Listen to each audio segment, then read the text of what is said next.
God is law, and law shall be obeyed. And evil is destroyed where it's perceived.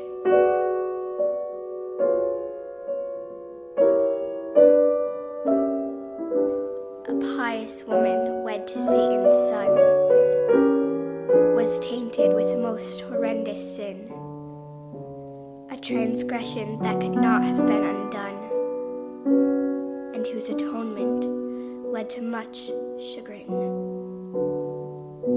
Her fellow sinner lives among the crowd, and on her chest is found the letter A. There upon the pillory she is bowed, but in the multitude her lover stays. She'll live in ignominy and despair, but guilt will prove a harder load to bear.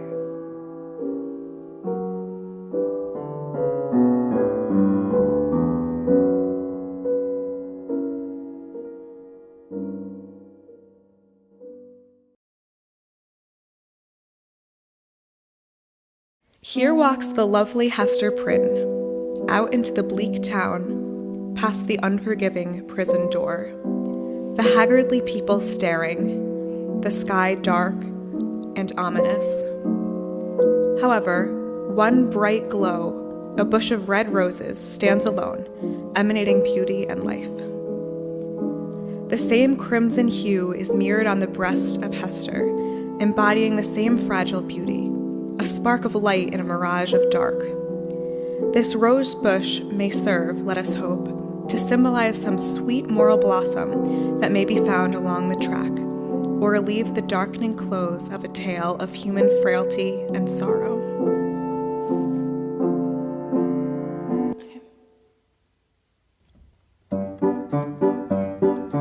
Later, on the scaffold stands Hester Prynne, baby in her arms, with a burning blush and yet a haughty smile, and a glance that would not be abashed. The villagers watch in profound abhorrence, and Hester Prynne hardly sustains herself, the weight of 1,000 unrelenting eyes all fastened upon her, concentrated on her bosom.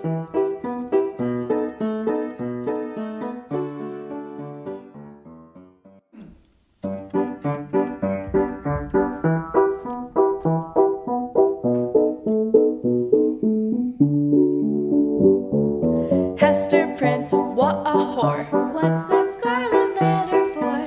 Look at her, you can't ignore that naughty Hester Prynne.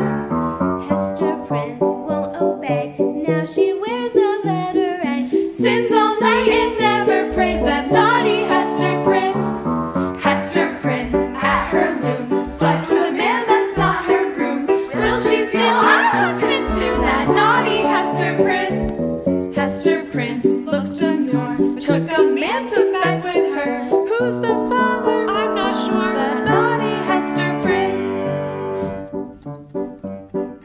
Hester Prynne, wondrous girl, with my daughter she calls Pearl. Will this guilt destroy my soul from the lovely Hester Prynne?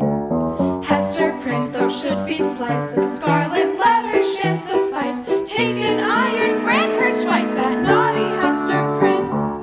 Hester Prynne can't stand to look, signed her name in the devil's book. By night she dances in his hooks, that naughty Hester Prynne.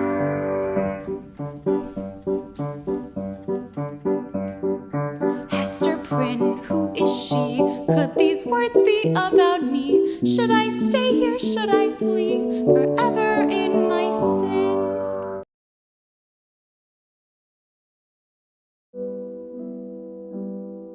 Throughout the years, Hester Prynne lived on the outskirts of town, ostracized by her fellow Puritans.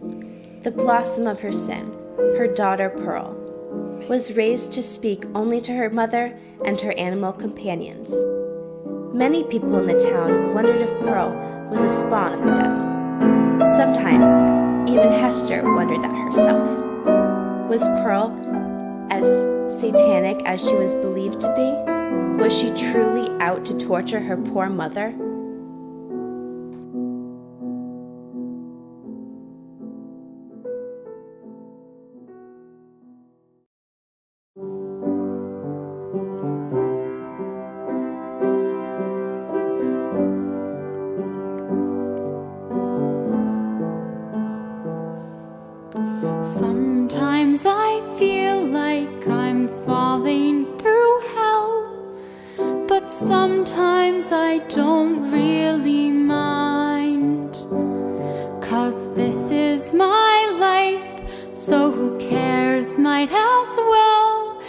let them think what they want.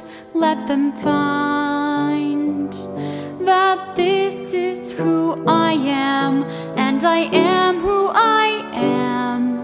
You can think all you want, you can hate me and damn me to hell, 'cause I'm already there.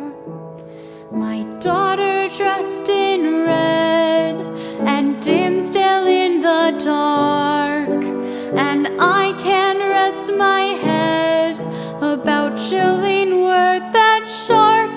Will things get better with the Scarlet Letter?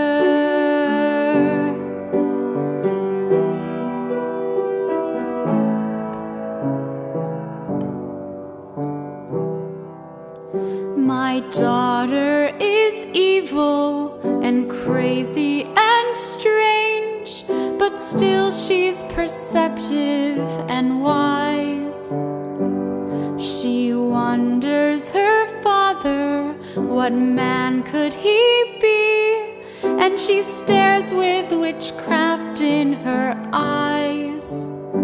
Well, they can say what they want, but I'll never repent.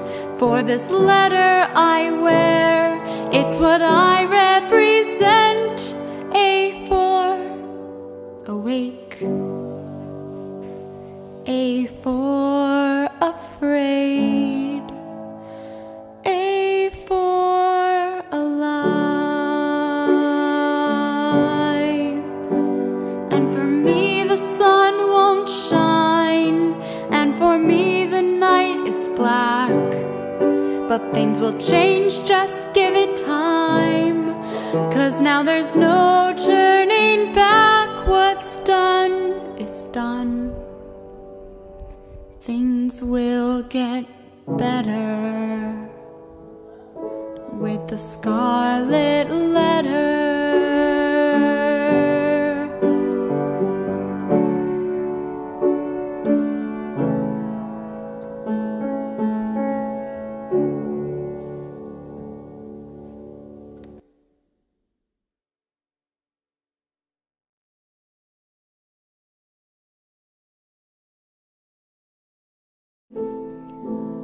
While the Scarlet Letter forced Hester to live with the shame of her sin, Mr. Dimsdale, the reverend and the true lover of Hester Prynne, was inundated with guilt. His inward trouble drove him to practices more in accordance with the old corrupted faith of Rome than with the better light of the church in which he had been born and bred. It was his custom too, as it has been that of many other pious Puritans, to fast. Not, however, like them, in order to purify the body and render it the fitter medium of celestial illumination, but rigorously, and until his knees trembled beneath him, as an act of penance. He kept vigils, likewise, night after night, sometimes in utter darkness, sometimes with a glimmering lamp, and sometimes viewing his own face in a looking-glass by the most powerful light which he could throw upon it. He thus typified the constant introspection wherewith he tortured but could not purify himself. In these lengthened vigils, his brain often reeled, and visions seemed to flit before him, perhaps seen doubtfully, and by a faint light of their own in the remote dimness of the chamber, or more vividly, and close beside him within the looking-glass. Dimsdale often took walks in the forest to clear his mind. One day he found Hester and her child there too.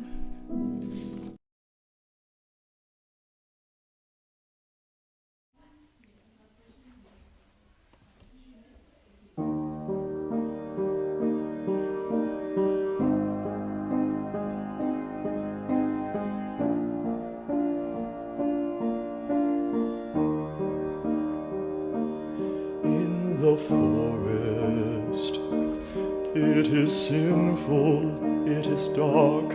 In the forest, there's no need to hide my mark.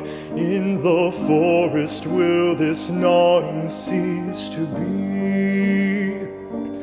After all, what sinner walks the dark like me?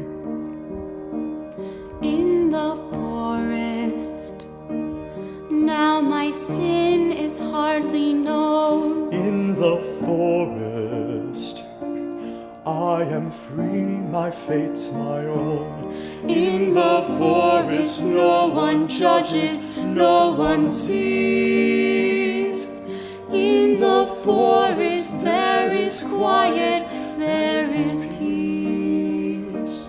In the forest, all the trees can talk to me. In the forest, all the animals can see. In the forest, lies are lighted by the sun. Mother may kiss that man, but me I will not come. In the forest, We're together, we are one. in the forest, I'm finally lighted by the sun. In the forest, life is new, and